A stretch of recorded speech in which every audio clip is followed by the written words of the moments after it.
Ассаламу алейкум кыргыз элим, сиздер менен Ачык Айкын каналы. Ар дайым жаңы жаңылыктарды угуу үчүн биздин каналыбызга катталып, коңгуроочону басып кетиңиздер. 5-чи процедурный. Бүтүн Кыргызстан мадамары, урматтуу Нурлан мырза. Исхак Саматович сунуш киргизди, бирок бир көңүлгө жакшы алынбай койду да. Мына жерди караңыз, биздин ичибиздеги абаны караңыз. Ол жогору жакты. Дем алуу мүмкүн эмес. Мүмкүн эмес дем алуу. Мына ошол башка өлкөлөрдөгү практиканы колдоп, Исхак Саматович жана сунуш киргизди, Бишкек шаарында өзгөчө абалды киргизүү керек деп. Мына эл аралык уюмдардын берген баасын бүгүн көрдүңүздөрбү? Бангладештен дагы алдына өтүп чыгып, биз дүйнөдө 1-чи орунда турабыз азыр. Эң абанын кири боюнча. Биздин дарыгерлер кулак кагып атат. Жаш балдарды, анан жанакы өзгөчө оорусу бар адамдардын көчөдө болуусу кооптуу деген коңгуроо кагып атат. А биз эч нерсе болбогондой эле жүрүп атабыз. Бул өтө оор маселе. Оор маселе, урматтуу кесиптештер. Өнүккөн өлкөлөрдө, мисалы Кытайда ушундай абал түзүлүп калганда, мындан 5-6 жыл башта азыр Кытай тазаланып алды. Өзгөчө абал киргизишчү.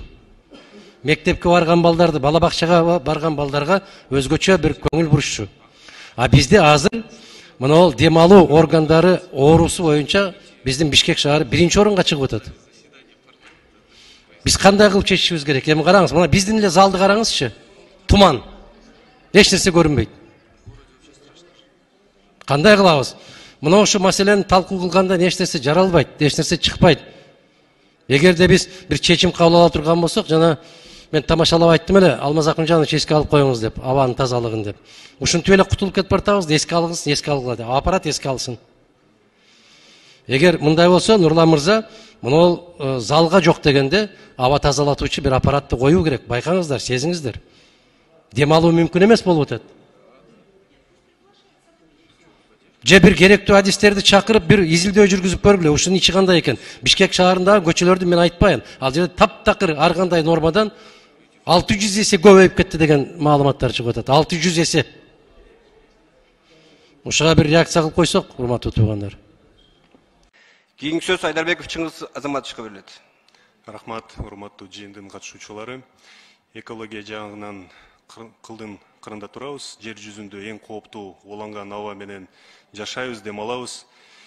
Келечекте ушул кырдаал жарандарыбыздын ден соолугуна ар кандай дарттардын, оорулардын пайда болорун өбөлгө түзөт. Бул биздин элибиздин ден соолугунун коопсуздугу маселеси. Баарыбыз кыйын абалдын себептерин жакшы билебиз. Азыр ушул жерде отуруп аткан бир киши айтып кетти. Себептердин бири бул ТЭЦ, анан кийин тегерегенде колдонуп жаткан сапаттуу эмес көмүр жана башка чийки заттар. Үчүнчүсү бул автоунаалардан. Андан тышкары Кант шаарында иштеп аткан цементтик завод фильтрсиз иштейт. Ошол жактан шамал менен бизге чейин уланган аба жетет. Жетекчилиги эч кимди тоготпой, экологияга зыян келтирип, жарандар ден соолугуна кооптонууда. Текшерүү комиссияны жүргүзүшүбүз керек. Ушул маселе менен алектенген кайсы министрлик? Сөзүмдү токтоп коюңуз. Сиздин кайрылууңуз боюнча бизде министерствода служба технического и экологического надзора деген служба бар, мурдагы экотехинспекцияга. Ушул кызматты атайын жөнөтөбүз, текшеребиз. Силер жакшы билесиздер, жыл сайын силерден тиешелүү айыппул коюлуп атат. Алар ошого карабай, баары бир фильтрлерди койбой, эми улантып атат иштөөгө. Бирдеме жасабайсыңарбы? Чара көрүш керек. Мен дарегиме тиешелүү маалымат берип койгула. Бул бир, экинчи, Датка Кемин 500 мегаваттка Кемин жакта станцияны ачкандан кийин жанда куруп салынган цементтик заводду иштөөгө тыюу салынган. Себеби терс таасир этет деп корутунду чыкты. Ошону менен бирге жергиликтүү тургундар айтымында Новопокровка бул Бишкектин жанында жайгашкан жери, жаңы цементтик завод куруу пландаштырылууда. Ушул экология жагынан өтө кооптуу. Корутунду барбы? Анан кийин өкмөт жагынан тиешелүү жер телкени трансформацияланганбы? Ким жооп берет? Трансформация мыйзамдуу болуу?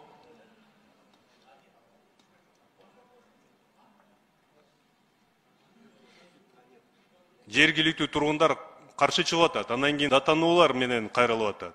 Бирок Бишкекке эң жакын жери ошол жакта цементтик заводду курайын деп атасыздар. Менин дарегиме тиешелүү маалымат берип коюңуздар. Урматтуу Алмаз Кожанович, көзүмүңүзгө алып коюңузчу. Үчүнчүсү, урматтуу Алмаз Кожанович, Орок айылынын өкмөтүнүн жал айылында кирпич завод баягыдай эле фильтрлерди койбой иштеп атат. Былтыр мен кайрылдым. Урматтуу өкмөт башчысы Акылбек Үсүнбекович жооп беребиз деп, комиссияны жөнтөбүз деп убадан берди. Бирок ошондон бери эч кандай чараны көрбөй, эмне жасашты? Маалымат берип коесуздарбы? Азыр. Боюнча да анда маалыматты тактап туруп сизге кат жүзүндө беребиз. Макул. Урматтуу Талабек Умекеевич, былтыр мен өкмөт башчыга кайрылдым. Көмүр кайсы жерден Казакстандан ташыйбыз? Кайсы компания, кандай басы менен биз сатып алып атабыз? Силер маалымат иретинде эч нерсени жасабайм менин дарегиме. Мен кайрадан силерге кайрылдым.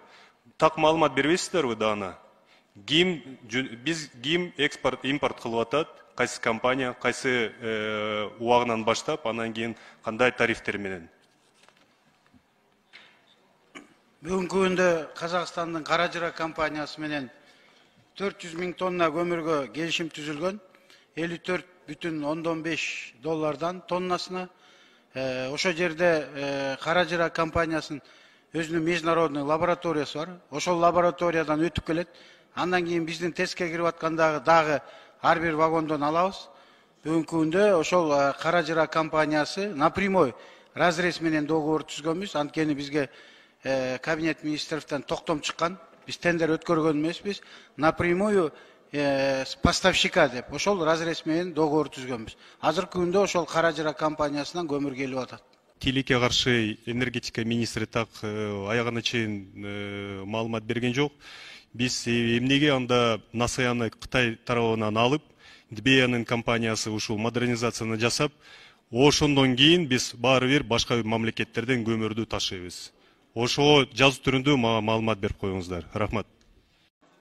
Министрге суром, сиз мына декабрь айында министрликке келип атканда эч кандай свет өчүрүү болбойт, даярдык бар, жоопкерчиликке толук мойнума алам дегенсиз. Ушу сөзүңүзгө жооп бериңиз, эми кандай болуп атат бүгүнкү күнү светтин өчкөнүнө? Мен жоопкерчиликтен качпайм, жоопкерчиликти туура айтасыз. Мен мойнума алып келгем бияка келатканда энергия секторуга. Бирок бүгүнкү кырдаал бул биздин даярдыктын эмес, бүгүнкү кырдаал генерация маселеси. Мен генерация бир кести 3 айда куруп бүтө албайм эч качан, малый кесте кура албайм мындайча айтканда. Бирок бүгүнкү күндөгү болгон биздин оборудование, мен ошол жоопкерчилик алып келген оборудование 100% эмес, 110%ке чейин иштеп атат. Толук даярбыз деп айткансыз да. Толук даярбыз. Мисалы үчүн ар бир жерде мына азыр мисал кылып кетсек болот, авариялык өчүрүүлөрдөн тышкары биз толук даярбыз деген.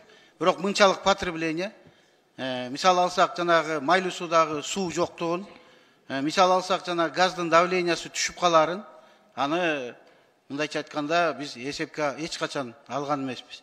Алган күнү дагы биздин генерация, мен жана айтып кеттим, 3360 мегаваттын тегерегинде андан ашык электр энергияны кошуна мамлекеттен алып келген күнү дагы бизге жетпейт. 20 миллион 500 киловатт саатка көбүрөөк колдонуп атабыз.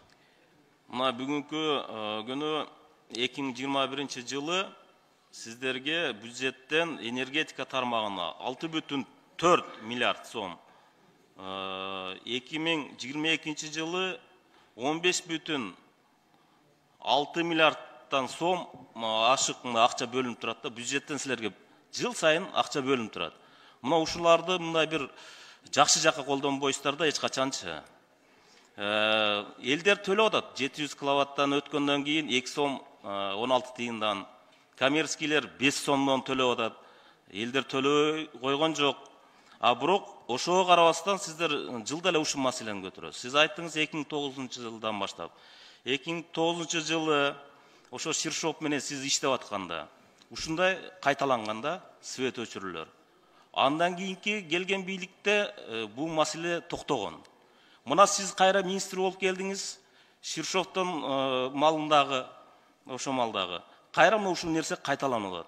Ширшов менен жолуккан маселеңиз боюнча канчалык кече жакында жолугуп интернеттерде жүрөт, Канчалык чындык ушул? Birinci mesele sizler айтып аткан 15 миллиард сом бюджеттен бизге субсидия кылат. Бул көмүр сатып алганга жана электр энергия сатып алганга. Башка жакка ал жумшалбайт. Бүгүнкү күндө көмүр кара кече кенинен көмүр келип атат. Өзүнүн штаттык режимде жана 400 000 тонна көмүрдү Кара Жыра менен келишим түзгөнбүз. Ал дагы келип атат. Бул көмүр маселесине электр энергия. Электр энергия сатып алганга 1 миллиард 600 миллион киловатт саат bizde бүгүнкү күндө келишим бар. Ал келишим менен акчасын биз төлөп атабыз. Бул только целевое назначение импорт электроэнергияга жана көмүргө сарптагыла деген акча. Аны эч ким башка жакка жумшай албайт. Ошол только көмүр менен электроэнергияга жумшалат. Экинчи маселе, сиз айтып аткан Ширшоп боюнча бул 10 жылдан мурунку сүрөт. Мындайча айтканда, ошол сүрөттү чыгарып коюшкан.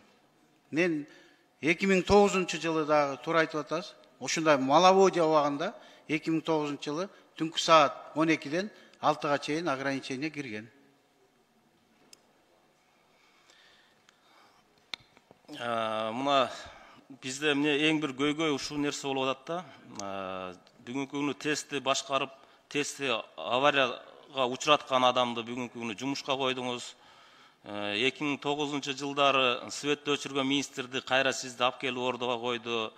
Эң биз мына 30 жылдан бери мына ушу мамлекетке зыян келтирген адамдар кайра келип жумушка келгенден келип атат да ушунун баардыгычы. Сиз жана 2009 свет өчүргөн маселеге кайра эле ошол келип атасыз. Эмне үчүн сиздерден кийин 2010 жылдан кийин бул нерсе сиз келгенге чейин ушундай нерсе болгон жок? Ушуга жооп бериңизчи. Быйылкыдай суук 27 градуска чейин суук болуп эле жүргөн бардык жерде эле. Мындай суук болгон эмес. Экинчиден өзүңөр билесиңер 5 жылда бир маловодье кайталанат. Былтыркы маловодьядан мисалы үчүн быйылкы жылга караганда 1 миллиард 430 000 куб суу эле көбүрөөк бизде. Азыр биз ошол сууну колдонуп атабыз. Жоопкерчиликти алып бир адам келип иштеш керек. Жоопкерчиликти алып иштейм деген адам бүгүнкү күндө жок эсе. Менин ордума мен дайым даярмын. Мен бул креслого кармалбайм. Менин ордума бирөө мен ушул акыбалдан чыгарып кетем, иштеп кетем деп келсе, мен бошотуп берем. Эч кандай маселе жок. Кармалбай эле силерди жоопко тартыш керек. Андан сырткары мына кантип энергетикадан чыгабыз келечекте? Кандай жолдор менен? Жолдорун айтып кетейин. Мына кайталап кетсем болот. Бүгүнкү күндө Нарын дарыясынан өдө жагынан баштасак, Верхний Нарынский каскад боюнча 37 миллион Русгидрога биз маселе утуп алган. Ошол Русгидроны бүгүн баштайбыз деген инвесторлор бар. Ошо 37 миллионду төлөп туруп биз баштайбыз деген. Андан ылдый келсек, Ат башы кесинде реконструкция бүттү, Кудай буйрса. Ал жерде 4-төн 6 мегаваттка чейин кубаттуулук кошулат. Андан бери келсек, 100 мегаватта Куланак кеси курулуп атат. 2025 жылы бүтөт, Кудай буйрса. Анан ылдый түшсөк, Камбар ата кеси бирин мына баштадык. 1 миллиард жанагы 15 миллиарддын ичинде 1 миллиард 550 миллион сом акча ошол Камбар ата кес бирине колдонгула деп берилген. Бүгүн аякта иштер жүрүп жатат. Камбар ата 2 кесин 1 мартта тендердин конкурсу ачылат. А жерде ким утуп алса, ошо менен келишим түзөбүз дагы. А жерде 150 мегаватт кубаттуулук кошулат. Бери келсек, Токтогул кесинде 60 мегаватт кошумча болду. Азыр март айынан берсек, дагы 60 мегаватт ноябрга чейин кошулат. Жана 3 коргон кесинде реконструкция болуп атат. Ошолор менен. Анан жана кайталап кеткен малый кестерден бир 60 мегаватт түшөт. Бир солнечный станциялардан быйылкы жылга бир 200 мегаваттка чейин электроэнергия кошумча кубаттуулук алабыз деген пландар бар. Алмаз Акунжанов, өзүңүзгө жазып алыңыз. Менден сунуш. Бүгүнкү күнү биздин элдерибизге күндүн нуру менен жарык алуучу системаларды элге жардам берүү, жеңилдетүү, ошо эле шамалдын ылдамдыгы менен жарык берүүчү шаймандарды куруу, мына бүгүнкү күнү ушул нерселерге өтүү. Электр министрлигине берилген миллиард деген акчаларды жөнгө кетирбей, ушу элдерибизди ушул нерсе менен камсыз кылып берүүгө жардам бериңиздер. Андан сырткары мына сууну берерде бекемдеп койгула. Ассаламу алейкум. Буга чейин милдеттүү түрдө камсыздандыруу бардыгына милдеттүү маселе, туурабы? Саламатсызбы? Нуржигит Кадырбек, чоо атыбыз мына ушул мыйзам кабыл алгандан кийин ар бир 7 миллион кыргыздын ар бири медициналык камсыздоодон милдеттүү түрдө өткөн милдетине, туурабы? атыбыз милдеттүү болгону менен фактически добровольный эле болуп калганда каласа алат, каласа. Азыркы мыйзам менен баары алыш керек болот да. Милдеттендирет экенсиздер да. Милдеттендиребиз. Мисалы Дордойдо жана араба сүйрөп жүргөндөр бар, үйдө турган энелер бар, илим билими жетишпей, үй кожойкелери бар, бардыгы милдеттиш керек, туурабы? Ооба. Механизми кандай? Терминалдан төлөйбү же кыдыртып төлөйсүңөрбү? Механизми каттоо ошо жашаган жеринин үй бүлөлүк дарыгерлер тобуна арыз жазса болот. Андан сырткары аймактык, ар бир област аймактык башкармалыктарыбыз бар. Ошол жакка кайрылып, ошолор төлөш да керек, арыз да жазыш керек, атаңа бар, энеңе бар деген эле механизм турбайбы? Четинен айтып атам, азыр боюнча эме инфоком менен сүйлөшүп жүргүзүп атабыз. Электрондуктагы ошо через терминал киргизип атабыз да. Сүйлөшүүлөр жүргүзүп, баягы мегапей эмелерге киргизип терминалдарга мындай максималдуу түрдө убара кылбаганга эме кылабыз да жолдорун. Акчаны алышка келгендего жолун табастар дечи. Бул турган маселе. Бирөө жарым ушу сиздин сөзүңүздү укпады, менин суроомду укпады, бүгүнкү талкууну укпады, кабары жок эле, эртең бирси күнү кулагы ооруп барды, тамагы ооруп барды, бир кырсык учурап барды. Эмне дейсиңер? Полис тап келсең карайм, азыр эмне болсоң ошо бол деп кубалап чыгасыңар, эмне кыласыңар? Жок, экстренная помощь для всех граждан, баягы шашылыш жардам бардык жарандарга бекер жана ошол милдеттүү түрдө камсыз болот да. Бардык профилактика үчүн барсачы, ден соолугумду текшертип коеюн деп баргандар болсо, полисиңди алып кел, андан кийин карайм дейт да, туурабы? Профилактика барса, ошо анда жанагы айтпадым, пресс-курант менен төлөп, ошо как не за шашылыш баргандарды эле бир карап койгула, полисиң болсо карабайм деши мүмкүн, кыянаттык сөзсүз болот. Гиппократтын аты жөнү эле мындай формалдуу тамгаларга айланып калды го дейм кийинки мезгилдерде. Нуржигит Кадырбек, түшүндүрүштөрүн жүргүзөбүз, ар бир ошо баарына жеткизгенге биз түшүндүрүү иштерин дарыгерлерге жүргүзүңүздөрчү. Мен дарыгерлерди сыйлайм, урматтайм, бирок адамдарга өтө орой, жаман мамиле кылган дарыгерлер аябай көп. Байкуш көзүн жалдыратып турат, канаты кайрылган кушка окшоп. Себеби ооруп барганда баягы үстүнөн түшүп орой мамиле кылгандар аябай көп. Ошолорго түшүндүрүү иштерин кылбайсыздарбы? Азыркы күндө ким чөнтөгүнө бирдеме салса, атасынын карагулу. Бир карапайым бирөө барса, көрүп эле жүрөбүз, билип эле жүрөбүз. Кезек күтүп турат, бирөө-бирөөнү жетилеп, кезексиз каратып жүрөт. Ушундай элестер болуп атат да, туурабы? Ошолор өзгөрөбү? Ушундан кийин, элдин баары төлөп калгандан кийин. Өзгөрөт буйрса. Биз азыркы убакытта жарандарга дагы, ошо саламаттык сактоо уюмдарына, башка мамлекеттик уюмдарга дагы түшүндүрүү иштерин жүргүзүп, лекцияларды, эмелерди окуп, раздат баягы материалдарды таратып, иштерди алып баратабыз. Буга чейин канча адам төлөп атты эле, азыр ыктыярдуу төлөйсүң деген негизде? Буга чейин 14 миллион түштү, 7 миң канча, Мирлан канчадыр? Жок, канча адам Кыргызстанда? 7 миллиондун канчасы төлөп аткан? 70%, 4,5 миллиону камсыздандырылган да, бул баягы иштегендерге. 30% калган 3 миллион төлөгөндө да бул миллиардтаган акча болот. Ошолор больницаларды ремонттогонго кетеби? Ооба, биз жаңы техникаларды алып келгенге, инфраструктурасына дагы, жаңы жабдууларга дагы, нормативине да баарына карайбыз да. Ана мындан сырткары биз жанагы медициналык кызматтарды кеңейтебиз да. Жанагы башка кызматтарыбыз камтылган эмес да биздин системада. Ошолорду да кеңейтип, акча көбөйгөн сайын инфраструктуранын дагы, кызматтарды дагы жакшыртабыз да. Макул. Азыр мен деле кээде ойлоп коем да, мен деле врач болуп иштесем керек. Келсе кичине ак халатты кийип, кулаңа бирдемени тагып текшеримиш болуп туруп, андан кийин бир фирмалардын дарыларын жазып берет экенсиң, же болбосо Банецкийге жөнөтөсүң, же Юрфага жөнөтөсүң. Ошондой мамиле болбойбу? Тияка төлөнүп атса. Анан барып Юрфага дагы 18 миңден, 4 миңден, 5 миңден төлөп атса, 20 миңден, 30 миңден. Ошондой болбойбу? Өзгөрөбү ушул жагдай? Биз азыр санариптештирүүдө кылып атабыз, амбулатордук картаны киргизип атабыз. Анан жанагы стационарда дагы жанагы история болезниnden санариптештирип, ошолор менен биз көзөмөлдөгө алсак болот да. Каякка жиберип атасың, эмнеге жиберип атасың деп баягы эме менен анализ кылып эле ошо көзөмөлдөйбүз да. Полистин наркы канча болот баасы? Бүгүнкү күндө 1504 сом биздин жарандарга, 18105 сом чет элдик жарандарга. Бирок мыйзамда көрсөтүп коюпсуздар, бул өзүнчө бир атайын бекитилген методика менен саналат деп. Азыр түшүнүп атасыңар, анан көтөрүп ийбейсиңерби? Башталгандан кийин. Бул жана жогоруда айткан чет элдик жарандарга орточо айлыкка байланган, алардын айлыгы өзгөргөн сайын сумма өзгөрүп турат. А биздики болсо минималдык корзинага байланган да, ал өссө биздики да өсөт да.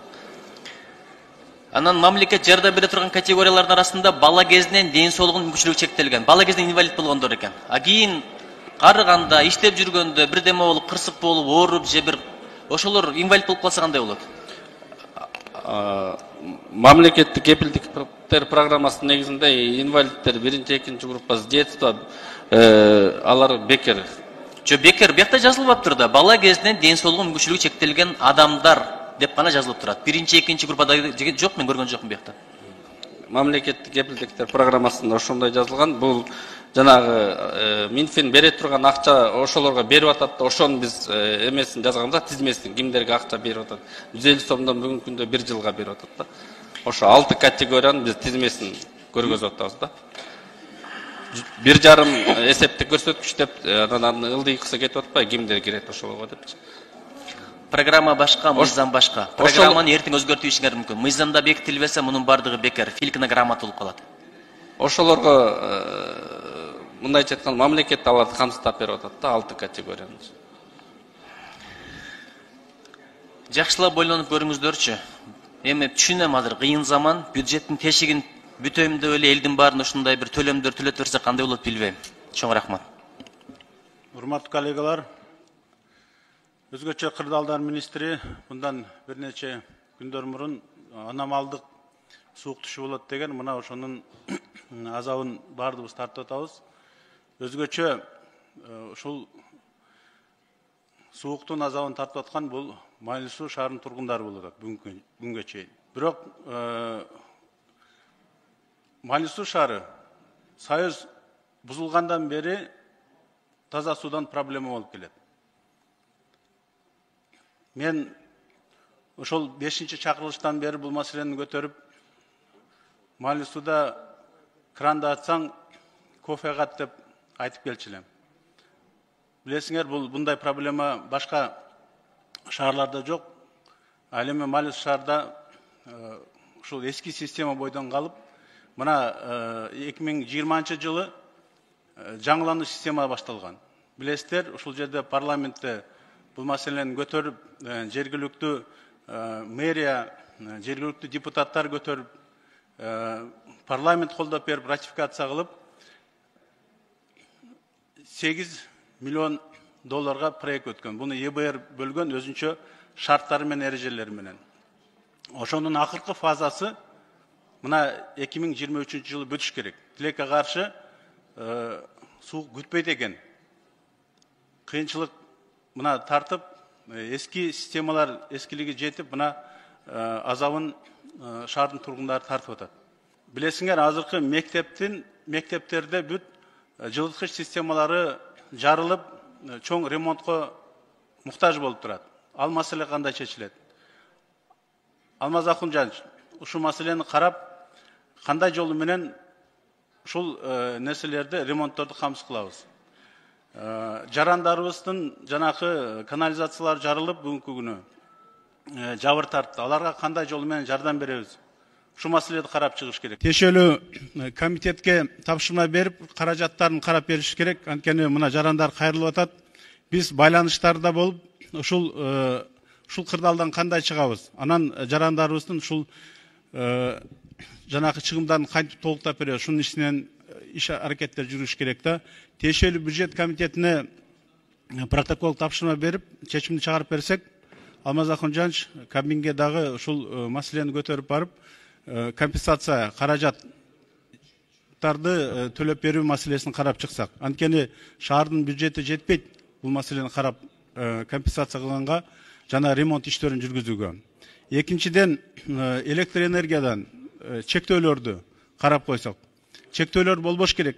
Анткени билесиңер, жок дегенде ушундай абалда жарандарга жакындан жардам берип, колго алыш кылайлы. Üçüncüden ошол жаңы долбоор боюнча азыр резервуар курулса, ал 2 суткага чейин сууну өз ушу резервуардан камсыз турган долбоор. Бирок көрсөткөн кырдаалга жараша чекиликтерди, ушул каталарды эске алуу менен проектин да бир сыра карап коюш керек да. Анткени акыркы 4-чү фаза турбалар келген, техникалар келген болгону ошол суу водозаборду куруу гана этабы калганда. Тиешелүү протокол тапшырма берип коюуну суранам. Рахмат. Рахмат, аппарат эске алыңыздар. Тиешелүү протоколдук тапшырма берилсин. Депутаттар, урматтуу министрлер, мына жоопту болгондой айтайлычы. Биз сиздерди ошого чыныгы бүгүнкү кырдаалды угайлы кандай эмне себеп болуп атат, ошонго чакырдык да. Бул жерге келип жомокту айтсын, жээптеп алдап, сооротуп кетсин дегенибиз жок. Мына урматтуу министр, сиз Дастан Далабаевичке жооп берип атып айттыңыз. Мына биз керек болсо ОЗП маалында график түзгөнбүз. Кайсы жерлерде өчөт деп кагазыңызды көрсөттүңүз. А тиги кишиңиз айтып атат азыр. Бизде андай планда жок болчу, биз ошон үчүн мурда өчүрбөй деп айтканбыз. Кече чукул келишим менен биз түздүк деп. Буктуңуз да жообуну. Тура? Кимиңер алдап атасыңар? Азыр мынакей Газпромдун жообундан угуп атабыз. Элден келип атат бизге уже сообщениялар. Эмне короскантты өзүңөргө салып койсо, шору отурасыңар, чындыкты айтпайбы алар деп. Чындыкты айтыңыздар, болгондой айтайлы, кандай кемчиликтери болуп атат, кантсек чыгабыз бул жерден, ушул кырдаалдан. Эмне себептер болду деп. Мына азыр сиз башка жоопту айтып атасыз, сиздиге баш ийген адам сиздин сөзүңүздү жалганга чыгарып, азыр башка жоопту мына бизге баарыбызга айтып жатат. Ошондуктан мындай баарыңыздардан суранып кетем, урматтуу бүгүнкү чакырылган министрликтин өкүлчүлүктөрү, болгон чындыкты айтайлы. Сиздер бул жерде жашырган менен бир күн бир жеринен чындык тешип чыгат. Рахмат. Чоң рахмат. Урматтуу Нурлан Тургунбекович, урматтуу министрлер кабинетинин өкүлү, мен ушул төрагага жана министрлер кабинетинин төрагасына кайрылайын деп жаттым эле, анткени кечетен баштап Казакстандын өкмөтү биздин мындай 10 миң деген мигранттарды түшкө салчу жаңы эреже кабыл алды. Ага ылайык биздин жарандар Казакстанда 90 күн жүргөндөн кийин кайра 180 күн Казакстанга кире албай турган эреже кабыл алды. Бул мына ээстин мүчө өлкөлөрдүн баарына тиешелүү. Эми элестетиңиз, 90 күн 3 ай жүргөндөн кийин 6 ай кайра Казакстанга кире албай калат экен. Казакстанда биздин 50 миңден ашуун мекендештерибиз бар, эмгек миграциясында жүргөн. Мына ошолордун бардыгы бүгүндөн баштап мына консулдукка кезекке туруп баштады. Урматтуу Нурланбек Тургунбекович, өзүңүз айткандай, кече жакында Казак мажлисинин төрагасы келгенде ушул эрежени Кыргызстандын жарандарына тиешеси жок болчудай бир буйрукка өзгөртүүлөрдү киргизип бериңиздер деп суранып, бир сүйлөшүү жолу менен чечүүгө жардам берсеңиз деп кайрылат элем. Экинчиси, мына февралдын башында, ушул айдын аягында Акылбек Жапаров Межправсовет Алматыда жыйын болот. Ошол жерге барганда дагы бул маселени чечпесе, мына ээске мүчө болуп туруп, бирок Казакстанга 6 айга кирүүгө тыюу салынат экен. Биздин азыр бир болгону бир 7 миң эмгек мигрантыбыз жанагы вид на жительство деп коет, убактылуу жашаганга уруксат алган. 40 миңден ашуун мекендешибиз, анын 10 миң дегени кайра Кыргызстанга кайтып келиши толук мүмкүн. Ушунун алдын алып, ушул эрежеге өзгөртүү киргизип, Казакстан өкмөтү менен мажлис төрагасы менен сиз жолукканда сүйлөшүп, ушул маселени чечип бербесек, аябай чоң мындай кесепетке алып келчүдөй болуп турат. Рахмат. Өзүңүздөрдүн оюңуздарды комментарийге калтырып, биздин канал менен бирге болуңуздар.